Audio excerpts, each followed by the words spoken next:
안녕하세요. 매일 새로운 사연을 전하는 읽어주는 사연 라디오입니다. 구독과 좋아요, 많은 공유 부탁드립니다. 오늘의 사연 시작하겠습니다.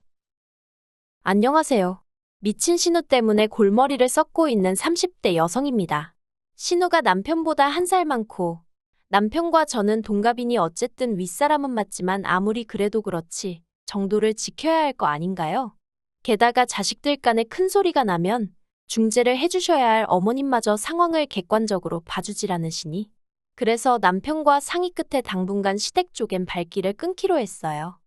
남편하고는 오랫동안 아는 사이로 지내다가 20대 끝자락에 진지한 사이로 발전했습니다. 특별한 어떤 계기가 있던 것은 아니고 그때가 가을이었는데 계절을 탔던 건지 남편이 먼저 같이 밥 먹을래? 같이 영화 보러 갈래? 하는 식으로 연락을 해왔지요. 그리고 그 시기에 제가 회사 문제로 스트레스가 심했거든요. 하지만 가족이나 가까운 친구들한테 하소연하는 것도 한두 번이지. 솔직히 매번 앓는 소리만 하는 사람을 누가 좋아하겠어요? 그러니 언젠가부턴 오히려 가까운 사람들한테는 제 속을 꺼내 보이기가 더 어렵더라고요. 하지만 남편하고는 솔직히 처음에는 이렇게 만나다가 또 흐지부지 될지도 모르는데 못할 말이 뭐가 있겠나 싶었고, 그러니 오히려 허심탄회하게 제 이야기를 할 수 있었답니다. 그리고 오히려 부담 없이 만나다 보니 정이 들었다고 해야 할지, 저나 남편이나 누가 먼저 사귀자고 말하지는 않았지만 자연스레 연인 사이로 발전했네요. 그리고 이후로 남들처럼 알콩달콩 연애하다가 부부의 영까지 맺게 되었고요. 객관적인 조건들만 비교해봐도 남편이나 저나 누가 더 낫네 못 낫네를 따지는 게 무의미할 만큼 비슷한 상황이었습니다. 남편은 중견기업을 다니는 직장인이었고 저는 7급 공무원으로 벌이는 제가 조금 적긴 했지만 대신 제 직장은 탄탄했으니까요.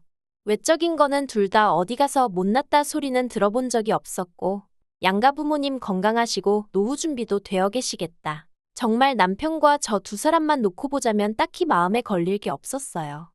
하지만 이런 와중에 딴지를 거는 인물이 있었으니 그건 바로 신우였습니다. 앞서 말한 대로 신우는 남편보다 고작 한 살이 많았을 뿐인데도 처음 제가 시댁에 인사를 드리러 간 자리에서 저더러 시집을 온다는 건 시부모님을 부모처럼 모시겠다고 맹세를 하는 거나 마찬가지라며 시부모님한테 친정부모님한테 하듯이 잘해야 한다고 훈계를 하대요. 솔직히 뜬금없는 맹세니 뭐니 하는 소리에 황당했지만 그때는 저도 워낙 긴장을 많이 해서 네네 하고 얼떨결에 넘어갔어요. 집으로 올라오는 길에 제가 남편에게 언니가 좀 특이한 애라고 살짝 운을 띄웠습니다. 사실 남편이 신우에 대해서는 연애 시절에도 그다지 이야기를 한 적이 없었기 때문에 사이가 안 좋은가 하고 생각은 했었지만 신우가 정확히 어떤 사람인지 대놓고 물어본 적은 없었거든요. 그리고 아니나 다를까 남편이 한숨을 푹 내쉬더니 신우가 원래 나서기를 좋아하고 뭐든지 진두지휘하기를 좋아한대요. 대접받는 것도 좋아하고 어려서부터 성질이 보통이 아니라 어머님 아버님이 오냐오냐 해줬던 게 화근이었던 것 같다나요. 하지만 신우가 어떤 사람이건 간에 저는 그다지 첫 만남에 있었던 일에 마음을 두지 않았습니다. 솔직히 말해서 신우 때문에 피곤할 수도 있겠다 싶기는 했지만 그렇다고 1년에 보면 몇 번이나 보겠나 싶어서 최대한 신경 쓰지 않으려고 했던 거죠. 그런데 막상 결혼을 하니까 왜 어른들이 남편 하나만 볼 게 아니고 그 집 사람들을 다 봐야 한다고 하시는지 알겠더군요. 매일같이 보지 않더라도 뭐가 됐건 간에 신우가 한 번씩 들쑤시고 가면 온갖 성질이 올라와서 그걸 다스리는 것도 예산일이 아니었네요. 예를 들어 어머님 아버님 생신이나 명절만 되면 어련히 전화 남편이 알아서 할 것인데 자기가 먼저 연락을 해서는 이래라 저래라 오만 설레발을 치지를 않나. 하지만 자기 결혼 생활도 똑바로 못하는 신우가 그러니 황당하고 가짜났던 게 당시 솔직한 제 심정이었습니다. 보자하니 심해부한테 무슨 약점이라도 잡혔는지 아주 쥐잡듯이 잡혀 살았거든요. 게다가 심해부도 심했다 싶기는 한데 명절 다음 날이었나 그랬을 거예요. 심해부가 대낮부터 술에 잔뜩 취해서는 시부모님더러 당신들 딸이랑 도저히 못 살겠다며 볼 때마다 괴로워 죽겠다고 난리를 치더라니까요. 그러다 결국 작년에 신우가 심해부랑 이혼을 했는데 사실 부부가 살다가 이혼하면 재산도 재산이지만 양육권이니 친권이니 하는 문제로 소위 박터지게 싸우지 않나요? 그런데 두 사람은 그런 부분에 있어서는 정말 너무너무 조용했습니다. 심해부 쪽에서 양육권이고 친권이고 다 필요 없다고 했거든요. 게다가 그리고 두 사람의 결혼 생활이 10년 남짓으로 짧지도 않았는데 신우가 재산도 하나 못 받고 오히려 위자료를 주게 되어서 집안이 난리도 아니었어요. 부부간의 일은 부부만이 알 테지만 솔직히 여러모로 이상하다 싶었죠. 이혼한 이후로 신우는 딱히 직장 없이 어머님께 용돈을 받아가며 생활을 이어나가는 듯 했어요. 그리고 솔직히 저희는 오히려 어머님 아버님께 매달 50만 원의 용돈을 드리고 있었으니 그런 상황이 곱게 보이지가 않대요. 하지만 어쨌든 저희가 용돈을 좀 챙겨드린다고 해서 그 돈을 어머님 아버님이 어떻게 쓰시는지까지 참견할 입장은 못 되잖아요. 그래서 저희는 우리는 우리가 할 도리만 하면 된다 생각하기로 하고 탐탁치 않은 상황은 그냥 모른 척 못 본 척하고 넘겼습니다. 한편 저는 출산 때와 육아휴직 때를 제외하곤 계속해서 친정어머니의 도움을 받으며 맞벌이 생활을 이어나가고 있었어요. 한때는 워킹맘 생활이 버거워 그냥 회사를 관둘까 하는 생각도 안 했던 건 아니지만 그래도 이렇게 몇 년만 지나고 나면 아이한테 일하는 엄마도 보여줄 수 있고 경제적으로도 훨씬 여유롭지 않을까 하는 생각에 참고 버텼죠. 그런데 올해 초 친정아버지 건강이 나빠지시면서 친정부모님 두 분 다 서울 생활을 정리하고 시골로 내려가시게 되셨습니다. 그래서 이모님을 알아보기 시작했는데 어머님이 먼저 당신이 봐주시겠다고 하시대요. 하지만 당시 어머님께선 저희 집에서 사시는 곳도 가깝지 않으셨던 데다가 운전도 못하셔서 대중교통을 이용하시는 상황이었거든요. 그래서 제가 애둘러 거절을 했는데 이후로도 남편과 신우를 통해서 집요하게 당신이 봐주시겠다고 하시는 거예요. 남보다는 할머니가 낫지 않겠냐면서요. 그리고 그걸 딱히 반박할 이유가 떠오르질 않아 어쩔 수 없이 부탁을 드리게 되었습니다. 어머님이 저희 딸을 봐주시는 건 하루에 3시간에서 4시간 남짓으로 솔직히 그렇게 긴 시간은 아니었어요. 어린이집에서 하원을 하는 게 4시쯤이었고 이후로 제가 퇴근하고 오는 시간까지 넉넉 잡아 3시간. 어쩌다 일이 길어지면 4시간 그런 식이었죠. 그리고 그럴 때면 어머님께서 저녁을 차려주셨는데 이런 일은 일주일에 정말 한 번이나 있을 정도였네요. 참고로 친정어머니는 이것보다 더 오랜 시간을 봐주셨고 딸이 퇴근하고 집에 와서 부랴부랴 살림하는 게 속상하시다며 저희 부부 저녁도 챙겨주시기가 일쑤셨습니다. 그래서 감사한 마음으로 부족하지만 매달 100만 원 남짓 챙겨드렸어요. 물론 친정어머니는 이 돈의 대부분을 다시 저희 딸을 위해 쓰셨지만요. 아무튼 이랬던 친정어머니와 달리 어머님께서는 아이와 있은 지 2시간만 넘어가면 저에게 전화를 해대셨습니다. 어디쯤이냐, 언제 오냐, 올 때 이것저것 좀 사와라. 어찌나 사람 마음을 급하게 만드시는지 막말로 돈은 돈대로 받으시면서 얼마나 눈치를 주셨는지 몰라요. 하지만 이것 때문만에 제가 어머님께 서운했던 것은 아닙니다. 그렇게 저희 딸을 봐주신 지 3개월쯤 지났을 무렵이었어요. 언젠가부터 퇴근하고 집에 도착하면 생각지도 못한 시조카까지 저희 집에 와 있는 게 아니겠어요? 처음에 한두 번은 그냥 어쨌든 시조카한텐 저희 어머님이 외할머니니 따라왔나 보다 생각하고 넘겼는데 점점 하루가 멀다 하고 와 있으니 황당하기 짝이 없었죠.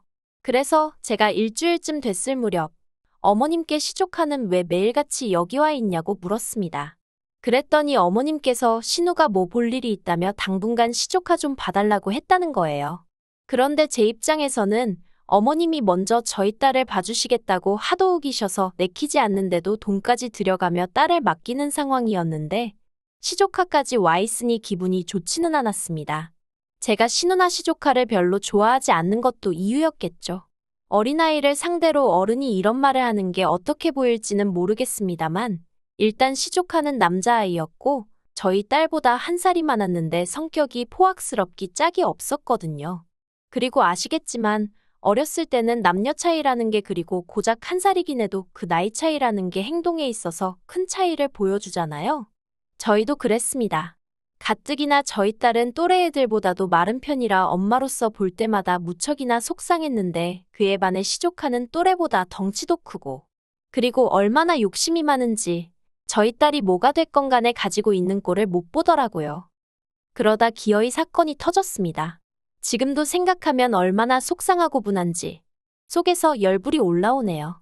집에 도착했더니 저희 딸이 정말 세상 떠나가라 울고 있는 게 아니겠어요? 그래서 놀란 제가 어머님께 무슨 일인데 애가 이렇게 우냐고 물었습니다. 그리고 아마 상황이 상황이었던지라 제 목소리가 평소보다 높고 다급했던 모양이에요.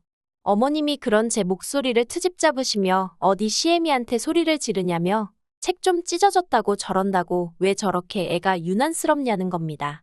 그리고 그제서야 저희 딸 손에 들려있는 이리저리 찢겨진 동화책이 보였어요. 저희 딸이 유난히 좋아하는 책이었지요. 알고 보니 시조카가 저희 딸이 책을 읽고 있으니 그걸 냅다 뺏어서 그렇게 찢어놨던 거대요. 저는 너무 화가 나서 어머님께 일단 시조카 데리고 이 집에서 나가시라 했어요. 솔직히 털어놓건대 시조카가 계속 제 눈에 띄면 제가 정말 어떻게 할 것 같더라고요. 그러자 어머님께서는 저더러 네가 이렇게 예민했더니 네 딸이 살이 안 찌는 거라면서 애들끼리는 원래 투닥거리면서 크는 거라나요? 그리고 그런 소리를 듣고 눈 안 뒤집힐 애엄마가 몇이나 있겠어요. 제가 어머님께 그만 좀 하시라고 소리를 질렀습니다. 제가 드리는 돈 받고 저희 애 봐주시러 오셨으면 저희 애부터 챙겨주셔야 하는 거 아니냐고요. 그랬더니 돈 몇 푼이나 준다고 유세냐면서 저한테 못된 내 어쩌네. 그리고 그때 저희 딸이 저한테 달려오면서 엄마 화내지 마 하는데 아이 앞머리 안쪽으로 못 보던 밴드가 하나 붙어 있더라고요. 이건 또 뭔가 싶어서 놀란 마음에 밴드를 떼니 세상에 누가 봐도 할킨 흉터까지 있는 게 아니겠어요. 그래서 어머님더러 이건 또 어떻게 된 거냐고 따졌습니다. 그랬더니 오빠가 책을 달라고 하면 순순히 주면 좀 좋냐면서 안 주고 뻗팅기다 저렇게 된 거라며 그것도 저희 딸 잘못이란 식으로 몰고 가시더라고요. 이후로는 솔직히 어머님이 무슨 말씀을 하셨는지 기억도 제대로 안 납니다. 제정신이 아닌 채로 어머님과 시조카를 내쫓듯 집에서 내보냈고 집에서 딸을 끌어안고 엉엉 울었어요. 신우한테 전화해서 한바탕 해버려 이걸 어떻게 할까 생각하다가 또 딸 이마에 흉이 남는 건 아닌가 하는 생각에 속상하고 그런데 그때 현관문이 열리는 소리와 함께 남편이 집에 왔어요. 남편이 미처 신발을 벗기도 전에 제가 좀 전까지 있었던 일을 미친 듯이 털어놓았습니다. 그러자 남편이 한참을 듣더니 어이가 없다는 듯 저를 쳐다보고는 그래서 누나랑 통화는 했어 안 했어 그러대요. 아직이라니까 자기가 하겠다면서 저더러 마음 좀 진정시키라고요. 그리고 남편이 신우에게 전화를 걸었습니다. 그런데 황당하게도 남편이 전화를 무슨 스피커폰으로 해둔 것도 아니었는데 신우 목소리가 얼마나 큰지 전화기 밖으로 다 새어나오더라고요. 신우가 하는 말이 어떻게 며느리 주제에 시어머니랑 시조카를 내쫓을 수가 있냐면서 그렇게 경우 없는 X가 다 있냐고. 너는 그런 X 뭐가 좋아 붙어 사냐면서 자식 교육은 퍽이나 잘 시키겠다. 정말 남편한테 말 한마디 할 틈을 안 주고 쏘아붙이대요. 그러자 남편도 처음에는 조곤조곤 말하려던 것 같은데 화가 난 건지 신우한테 야, 너 해가며 적당히 좀 하라고 목소리를 높였습니다. 나이 드신 부모님이 오냐오냐 하고 맞춰주니까 네가 뭐나 되는 것 같냐면서 솔직히 제가 그동안 꾹꾹 눌러 참았던 정말 퍼붓고 싶었던 말을 남편이 다 하대요. 그리고는 신우더러 니나 자식 교육이나 똑바로 시키라면서 우리 딸 얼굴에 상처라도 생기면 어떻게 할 거냐고 악을 써댔지요. 그리고 그때 신우랑 어머님이 같이 계셨던 모양이에요. 어머님이 전화를 받으시곤 남편더러 너는 동생이 돼서 누나한테 말버릇이 그게 뭐냐며 네 마누라가 시켰냐고 화를 내시대요. 그리고는 저더러 너 거기 있지 하시더니 그까짓 거 돈 몇 푼 가지고 유세 떠는 거 아주 못된 버릇이라고 아주 머리털을 다 잡아 뽑아서라도 뜯어 고쳐놓고 말겠다 하시는데 솔직히 저는 저희 어머님이 배움은 짧으셔도 마음 씀씀이는 넓고 따뜻한 분이라고 생각했거든요. 그래서 신우의 막말보다 어머님의 막말에 더 큰 충격을 받았죠.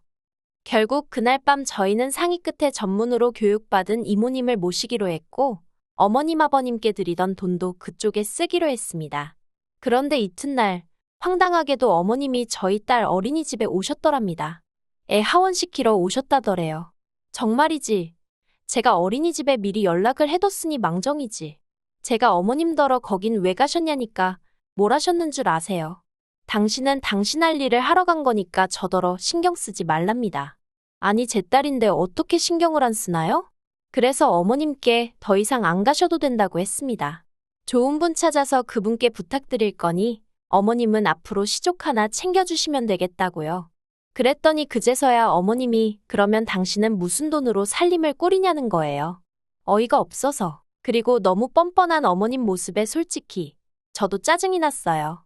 그래서 어머님 잘난 딸한테 한번 물어보지 그러시냐고 쏘아붙여버렸네요. 남편이 말하길 자기가 누나한테 치이고 스트레스 받는 건 그러려니 참을 수 있었답니다. 막말로 평생을 참았는데 더 못 참겠나 싶었대요. 하지만 솔직히 어머님이 신혼의 아들이 저희 딸이 말을 긁어놨는데도 그냥 밴드 하나로 숨기려고 드셨다는 게, 그리고 그런 와중에도 제 탓을 하시고 저희 딸 탓을 하시는 모습을 보고 있으니 이러다간 내 딸도 평생 나처럼 치여 살겠구나 싶어서 정신이 확 들었다나요. 그리고 이후로 벌써 시간이 한참 흘렀는데 신우는 물론이고 시부모님과도 일절 연락을 주고받지 않고 있습니다. 어머님이 저에게 정말 이런 식으로 할 거냐고 문자를 보내시긴 하는데 남편이 그냥 무시하라고 해서 무시 중이에요. 그리고 알고 보니 제가 남편과 결혼할 때만 하더라도 시부모님 노후도 준비가 되어 있다고 하셨거든요. 그런데 신우가 시매부 위자료 물어주면서 시부모님이 연금을 다 일시불로 찾아 쓰셨다대요. 그러니 지금은 정말 시쳇말로 돈 나올 구멍이 없는 거나 마찬가지일 텐데. 그래서 저는 솔직히 좀 신경이 쓰이는데 남편은 거기에 대해서도 말 한마디 못 꺼내게 합니다. 급하면 집을 팔든 어쩌든 알아서 할 거라면서요. 어쩌면 저렇게 냉정하게 말하나 싶다가도 또 한편으론 어정쩡하게 구는 것보단 낫지 싶어서 남편이 하자는 대로 믿고 따라갈 생각입니다. 긴 이야기 들어주셔서 감사합니다. 오늘의 사연은 여기까지입니다. 구독과 좋아요, 알람 설정해주시면 앞으로 더 좋은 사연으로 찾아오겠습니다. 감사합니다.